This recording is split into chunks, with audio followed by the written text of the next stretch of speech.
नमस्कार दोस्तों। आज हम लोग जगन्नाथ दास रत्नाकर जी के जीवन परिचय के बारे में बात करने जा रहे हैं। तो आइएगा दोस्तों, देखते हैं उनके जीवन परिचय।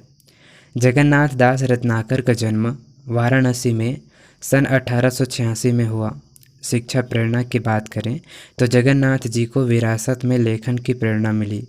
उसके पिता काव्य प्रेमी थे और भारतेंदु हरिश्चंद्र उसके घर आया करते थे। इन्हीं की प्रेरणा से जगन्नाथ जी कवि बने। फारसी विषय लेकर जगन्नाथ जी बीए की परीक्षा उत्तीर्ण कर एक सफल कवि बन गए। मृत्यु की बात करें दोस्तों तो 1932 में हरिद्वार में इसका निधन हुआ।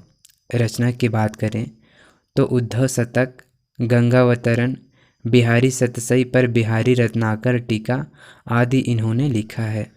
काव्यगत विशेषता की बात करें दोस्तों तो देखते हैं भाव पक्ष है। रत्नाकर कृष्ण भक्त कवि थे। उद्धव शतक कृष्ण भक्ति का ही परिणाम है। साहित्यगत भ्रमर गीत परंपरा का निर्वहन भी उद्धव शतक में हुआ है, जिसमें कृष्ण उद्धव संवाद, गोपी उद्धव संवाद और उद्धव की मनोदशा का सजीव एवं मार्मिक चित्रण प्रस्तुत किया गया है।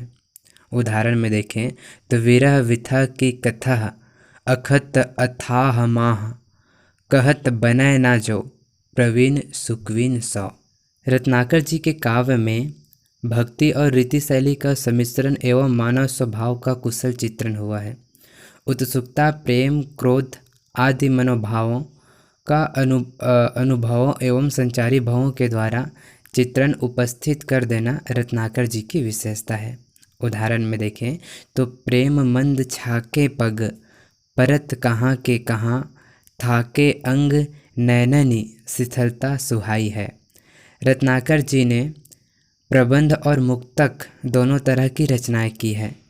एक ओर उद्धव शतक तो दूसरी ओर गंगावतरण में प्रकृति का दृश्य वर्णन है। कला पक्ष की बात करें दोस्तों तो बाल्यावस्था में रत्नाकर जी फारसी भाषा में कविता करते थे, किंतु बाद में ब्रज भाषा को अपनी काव्य भाषा बनाया। सूरदास की तरह ब्रज भाषा का लालित्य आपकी कविताओं में देखने को मिलता है। काव्य शैली परंपरागत होने पर भी नए सांचे में ढाल दी गई है। लाक्षणिकता और अलंकारों का सरस प्रयोग रत्नाकर जी की सबसे बड़ी विशेषता है। उदाहरण में देखें तो कुटिल कटारी है, अटारी है उतंग अति, जमुना तरंग है, तिहारो सतसंग है। साहित्य में स्थान की बात करें दोस्तों तो उद्धव शतक और गंगावतरण जैसे काव्य रचना के द्वारा जगन्नाथ दास रत्नाकर जी हिंदी साहित्य के प्रतिष्ठित कवि बने। उनकी रचनाओं में ब्रज भाषा का मिठास सर्वत्र विद्यमान है। थैंक यू दोस्तों।